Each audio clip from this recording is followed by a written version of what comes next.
I was sitting in that cramped train carriage somewhere between London and Manchester when Anthony Barrett first told me about her. The way his weathered hands trembled as he pulled out his phone. The way his voice caught when he said her name. Manatsanan. I should have known right then that this story would end in disaster. But Anthony was my oldest friend. And when a man in his mid-50s starts talking about love with the desperation of a drowning person grasping at driftwood, you listen, even when every instinct screams that what you're hearing will destroy him. Before we dive into this story that changed everything for Anthony, I need you to do something. If you're someone who believes in second chances, in love conquering all odds, hit that subscribe button, because this story will challenge everything you think you know about trust, about hope, and about how far a lonely heart will go to feel whole again. Anthony Barrett was not the kind of man you'd expect to fall victim to anything, let alone a romance scam orchestrated halfway across the world. He was a structural engineer, methodical and precise, the kind of person who double-checked calculations and never made impulsive decisions. He had built bridges that would stand for generations, designed foundations that could weather any storm.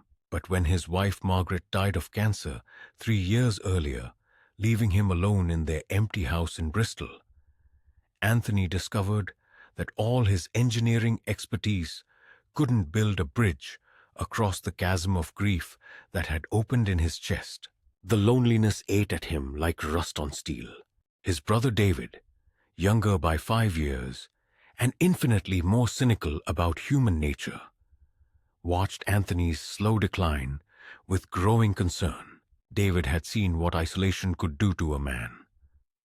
He worked in fraud prevention for a major bank, spending his days unraveling the elaborate lies people told themselves and others for money.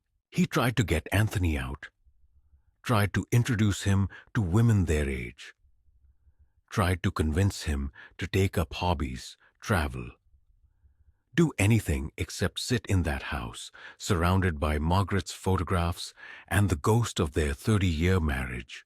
That's when Anthony discovered the internet dating sites, not the mainstream ones, where divorced professionals in their 50s looked for companionship and shared interests. No, Anthony somehow found his way to the international sites, the ones where Western men connect with women from Thailand, the Philippines, Vietnam, sites where loneliness meets desperation in a marketplace of broken dreams and carefully crafted lies.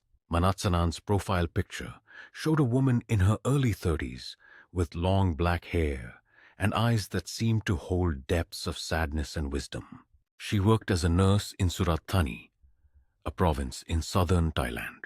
She had lost her husband in a motorcycle accident 2 years earlier and was raising her 8-year-old daughter alone. She wasn't looking for money, her profile said. She was looking for genuine connection, for someone who understood loss and could appreciate the simple joys of building something real together.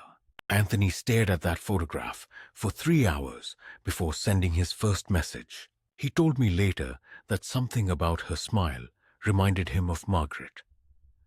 Not physically, but in the way it seemed to promise safety, understanding, acceptance. He wrote a careful, respectful message introducing himself, mentioning his own loss, his work, his hope for companionship. He expected nothing. He sent it at 2 in the morning and fell asleep at his computer. When he woke up 6 hours later, she had already replied. The message was perfect, too perfect, though Anthony couldn't see it then. Manatsanan wrote about her grief, about the challenges of single motherhood in Thailand, about her belief that love could transcend distance and cultural differences. She asked thoughtful questions about his work, about his life in England, about his dreams for the future. She shared pictures of her daughter, a beautiful child with her mother's eyes,